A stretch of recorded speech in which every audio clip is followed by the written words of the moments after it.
அன்பர்களுக்கு வணக்கம். ஆன்மீக சிந்தனை மூலமாக தங்களை எல்லாம் சந்திப்பதில் மிக்க மகிழ்ச்சி. நாம் எந்தெந்த செயல் செய்தாலும் அதற்கு ஒரு விளைவு உண்டு. விளைவு இல்லாமல் வினை இல்லை. எண்ணம், சொல், செயல் இந்த 3 வகையினாலும் தான் நாம் எல்லா செயல்களையும் செய்து வருகின்றோம். அந்தந்த செயல்களுக்கு செயல் விளைவுகளும் உண்டு. ஒவ்வொரு வினைக்கும் ஒரு எதிர்வினை நிச்சயம் உண்டு. ஆங்கிலத்தில் சொல்வார்கள், for every action there is an equal and opposite reaction அப்படின்னு. நாம் என்னத்தை விதைக்கிறோமோ அதுதான் விளையும். இப்போ நெல் பயிரிட்டால் அதற்கு பதிலாக சோளம் விளையாது. நல்லது செய்தால் நமக்கு நல்லதும், தீயது செய்தால் தீயதும் நமக்கு மட்டுமல்ல நம் சந்ததிகளுக்கும் விளையும்.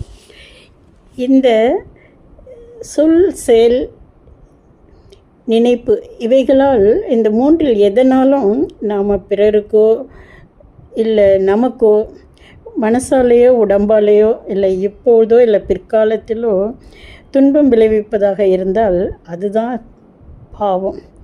வாக்கினாலும் நினைப்பாலும் செயலாலும் இந்த 3 நாளும் பிறருடைய மனசுக்கோ உடம்புக்கோ துன்பம் தராமல் அவர்களுடைய துன்பங்களை நீக்கும் வகையில் செயல்கள் செய்தால் அது புண்ணியமாகும். உதாரணத்துக்கு, நமக்கு பசிக்கிறது என்று உணவு நன்றாக இருக்கிறது என்பதற்காக அளவுக்கு அதிகமாக சாப்பிட்டோம்னா என்ன ஆகும்? உண்ட உணவை தீமையை உண்டாக்கும். இங்கே செயலில் பாவ புண்ணியம் இல்லை. செயலின் விளைவில்தான் இன்பம், துன்பம், புண்ணியம், பாவம் உள்ளது. நாம் எல்லோருமே நல்லவர்களாக வாழ வேண்டும் என்ற நோக்கத்தோடு தான் செயல்படுகின்றோம். இருந்தாலும் சூழ்நிலைகள், தேவையில்லாத பழக்கங்கள், புரிந்தோ புரியாமலோ அறிவை கொண்டு சிந்திக்க முடியாமல் பிறருக்கு கெடுதல்கள் செய்து விடுகின்றோம். இந்த சிந்தனைகள், செயல்கள் எல்லாம் நம் உடம்பில் பழிச்செயல்களாக பதிவு பெற்று நமக்கு துன்பங்களை கொண்டு வந்து சேர்க்கின்றன. வினை விதைத்தவன் வினையை அறுப்பான் என்று சொல்வார்கள் இல்லையா? அது மாதிரி செயலாக பதிந்த இந்த எண்ணங்களும் இந்த பேசுகிற பேச்சுக்களும் உடல் முழுவதும் ஒரு ஒலி அதிர்வு பதிவாக பதிஞ்சு மூளையில் நினைவாக பதிஞ்சிடுது. உயிரிலும் பிற உயிர்களிலும் இது பிரதிபலித்து பதிவாகிறது. உணவு உண்ணுவது நம் செயல் கிடையாது.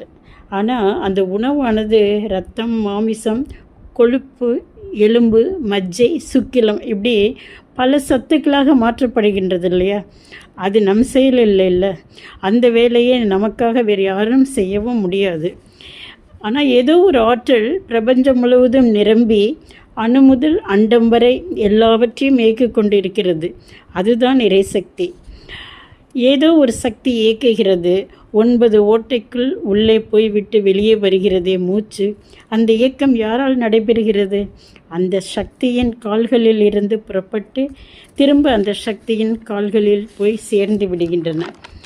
நாம் பிறந்தது ஆண்டவன் நினைப்பதற்கு, பிறருக்கு உதவி செய்ய, நியாயமாக வாழ, ஆண்டவனுக்கு தொண்டு செய்யும் அடியார்களை அழிப்பதற்காக அல்ல. உண்மையாக இறைவனை நம்புகிறவர்கள் இறைவனுடைய கருணையை எதிர்பார்த்து காத்திருக்க வேண்டுமே தவிர இறைவன் எப்போது நமக்கு அருள் புரிவான் என்று பொறுமையோடு காத்திருக்க வேண்டும். அதை விட்டு இறைவனை நொந்து கொள்வதில் அர்த்தமில்லை. அதற்கு நாம் முதலில் யாரோடு சேர்கிறோம் என்பதில் ஒரு தெளிவு இருக்க வேண்டும். யாரோடு சேர்கிறோமோ அவர்கள் குணத்தை மட்டுமல்ல பிறப்பையும் பார்க்க வேண்டும். ஏனெனில் நன்மை, தீமைகள், பாவ புண்ணியங்கள் பிறப்பிலிருந்தே தான் கருவிலே பதிவாகி உருவாகிறது. சேரிடம் அறிந்து சேர் என்ற பழமொழியும் அனுபவத்தின் விளைவே தானே. மீண்டும் சந்திப்போம். நன்றி.